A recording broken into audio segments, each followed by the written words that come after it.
नमो नारायण। जय मनसाराम बाबा। सभी साधकों को और दर्शकों को मेरा प्रणाम। आज एक सिद्ध मंत्र गुरु गोरखनाथ जी का गुरुमुखी मंत्र जो हर साधक को हर परिस्थिति में काम आएगा। जब कभी साधक एकांतर में होता है, साधना करता रहता है, तो देखो साधक कितना भी जटिल हो, कितना भी हिम्मत वाला हो, पर जब कोई साक्षात शक्ति प्रकट होती है तब वो थोड़ा सा लड़खड़ा जाता है। उसके मंत्र भी लड़खड़ाने लगते हैं और उसके शरीर में भय प्रकट होने लगता है। ये स्थिति क्यों बनती है? ये स्थिति इसलिए बनती है क्योंकि उस साधक के पास संरक्षण कवच मंत्र रक्षा घेरा होता है, पर उसको इस चीज का डर भी होता है। कभी कभी उसके मन में आ जाता है क्या ये शक्ति जो प्रकट हो गई है, वेताल हो, भूत हो, जिन हो, जिन्नात हो, डाकिनी शाकिनी हो, चुड़ैल हो, सटवी हो, आसरा हो, मुंजा हो, कलवा हो, जोटिंग हो, कोई भी शक्ति जब प्रकट हो जाती तो उस साधक को ऐसा लगता है कि अगर इस शक्ति ने मेरा रक्षा घेरा तोड़ दिया तो मेरी क्या हालत होगी। वो डरता है उस चीज को लेके। उसके गुरुजी उसको सारा सिखा चुके होते हैं, पर देखो कभी कभी क्या होता है, भय का इलाज नहीं है।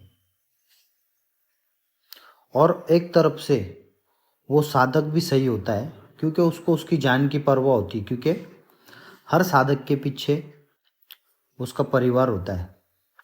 मैं उन साधकों को भी कह रहा हूँ जो साधक कामकाज करते, खुद के परिवार को संभालते और साधनाएं भी करते और जग कल्याण भी करते, लोगों का दुख भी हरते। तो ऐसी परिस्थिति में जब शक्ति प्रकट हो जाए, वो हम पे अटैक करने की तैयारी में हो, तब साधक क्या करेगा? शरीर तो बांधा हुआ है उसने, पर अगर वो रक्षा घेरा ही तोड़ दे रही है वो शक्ति, तो शरीर का जो कवच है वो क्यों नहीं तोड़ेगी? देखो हो सकता है कभी उग्र शक्ति हमारे साथ ऐसा भी क्रियाकलाप कर सकती है। तो ऐसी सिचुएशन के लिए हमने क्या करना चाहिए? तो आज मैं गुरु गोरखनाथ जी का सिद्ध विभूति मंत्र दे रहा हूँ। ऐसे मंत्र बहुत ही कम प्रकाशित हो गए यूट्यूब पे, कोई नहीं देगा किसी को, क्योंकि कोई देना ही नहीं चाहता है। सब चाहते हम खुद विद्याधारी बने। जब प्रसार नहीं, ये जो ज्ञान का जो प्रसार नहीं करोगे, आप प्रचार नहीं करोगे, प्रसार नहीं करोगे, तब तक वो ज्ञान आपके तक ही सीमित रह के खत्म हो जाएगा वो।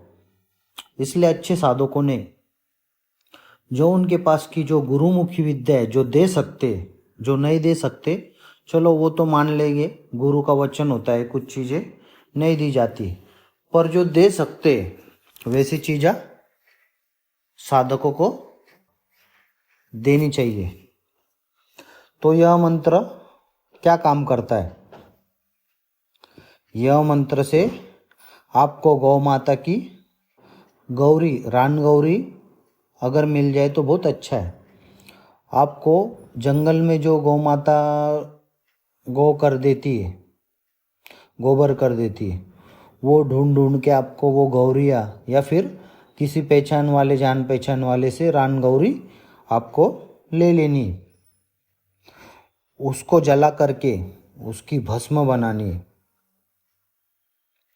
जब भी कोई शुभ मुहूर्त पड़े, जैसे हनुमान जन्म दिवस हो, कोई ग्रहण हो, चंद्र ग्रहण, सूर्य ग्रहण हो, अमावस्या हो, पूर्णिमा हो, किसी भगवान का जन्म दिवस हो, शुभ मुहूर्त हो, उस शुभ मुहूर्त में शुभ नक्षत्र लगते, तब इस विभूति को स्नान कर कर पूर्णतः पवित्र होकर के इस विभूति को इस मंत्र से 108 बार जप करके संभाल करके रख लेना है। जब आप कभी किसी साधना में जाओगे ना, शमशान साधना हो, किसी कब्रस्तान में साधना करनी हो, किसी एकांतर स्थान में साधना करनी हो, तब ये विभूति आपको बहुत काम आएगी। अब इस विभूति का प्रयोग कैसे करेंगे? विभूति तो आपने 108 मंत्रों से सिद्ध कर लिए। स्पाइडरमैन जैसे उंगलियों को वज्र बनाता है ना, वैसे वज्र बना के उल्टे हाथ से और सीधे हाथ से विभूति उस शक्ति पे फूकनी है जो अपने पे अटैक करेगी।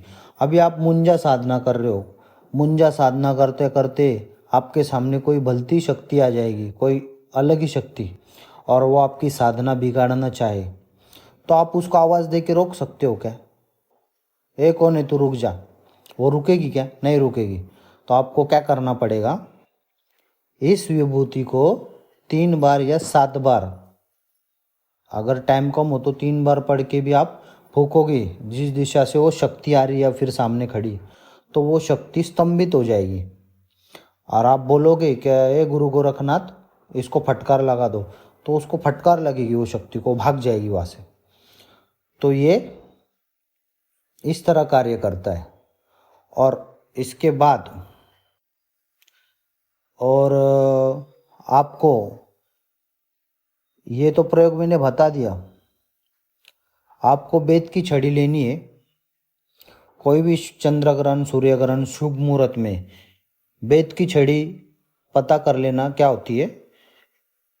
इस मंत्र से 1008 बार जप करके सिद्ध कर लेना। वो बेत की छड़ी क्या करेगी, जब भी आप कहीं किसी रोगी का इलाज करने जाओगे, भूत प्रेत ग्रसित होगा, उसको भूत प्रेत लगा होगा, उसको बोले तो कोई भूत लगा होगा, प्रेत लगा होगा, कोई भी शक्ति लगी होगी, तो आप ये मंत्र पढ़ करके मन मन में पढ़ना है। और वो छड़ी तो आपने सिद्ध कर रखी है 1008 मंत्रों से। आप जमीन में छड़ी मारोगे ना तो उसको फटके लगेंगे। तो मंत्र इस प्रकार है। ओम नमो जी आदेश गुरु जी को, हाथ में छड़ी लेके चले गुरु गोरखनाथ जी, चले बड़ी बड़ी मसान में, लेके चले 5.25 मन का जंजीरा, मुंजा झोटिंग पाँव में गाड़ देना, आसमान धड़ाड़ी जमीन कड़ाड़ी, दे धड़ाका मार तड़ाका, छाया शंकर जी की, फूल मंत्र ईश्वरो वाचा, बादशाह छू। मंत्र एक बार फिर से बोल के बता देता हूँ। ओम नमो जी आदेश गुरु जी को, हाथ में छड़ी लेके चले गुरु गोरखनाथ जी, चले बड़ी बड़ी मसान में, लेके चले 5.25 मन का जंजीरा, मुंजा जोटिंग पाँव में गाड़ देना, आसमान धड़ाड़ी जमीन कड़ाड़ी, दे धड़ाका मार तड़ाका, छाया शंकर जी की, फूल मंत्र ईश्वरो वाचा, बादशाह छू। ये मंत्र मैं लिखित में भी डाल दूंगा। मंत्र का प्रयोग मैंने आपको बता दिया है। विभूति आपको अपने पास रखनी है, जैसे नवनाथों में झोली में विभूति रखी थी और उस विभूति को वो पढ़ कर के रखते थे सिद्ध करके, वो यहाँ वहाँ धुनी ऐसे नहीं रमाते थे। तो आपको भी पढ़ करके संभाल करके विभूति रखनी है। जब साधना काल में कोई शक्ति आप पे अटैक करे तब आप उसको फटकार लगा सकते हो। मैंने सारी प्रतिकृति आपके समीप बता दिए। अच्छे साधक इसको करेंगे। और बेत की छड़ी का प्रयोग आप अलग अलग प्रयोग कर सकते हो। जैसे किसी को भूत प्रेत लगा हो, मैंने उसके बारे में बताया। भूत प्रेत से भी ज़मीन पे मारोगे तो उस व्यक्ति को मार पड़ती है और वो शरीर छोड़कर चला जाता है। और आपकी खुद की भी रक्षा होगी स्वयं की। आप अगर उस बेत की छड़ी को अपने पास रखोगे और कोई भी साधना में बैठे हुए रक्षा गिरा अगर मार के छड़ी अंदर रखते हो तो आप समझो आपका रक्षा गिरे का भी शक्ति है, प्लस बेत की छड़ी का भी शक्ति है। तो बहुत ही अलग बात हो जाती है। एक वीर कंगन भी होता है, वैसी बेत की छड़ी भी आपकी रक्षा करती है। तो आशा करता हूँ अच्छे साधक समझ गए होंगे। आदेश आदेश। ओम नमो नारायण। जय मनसाराम बाबा।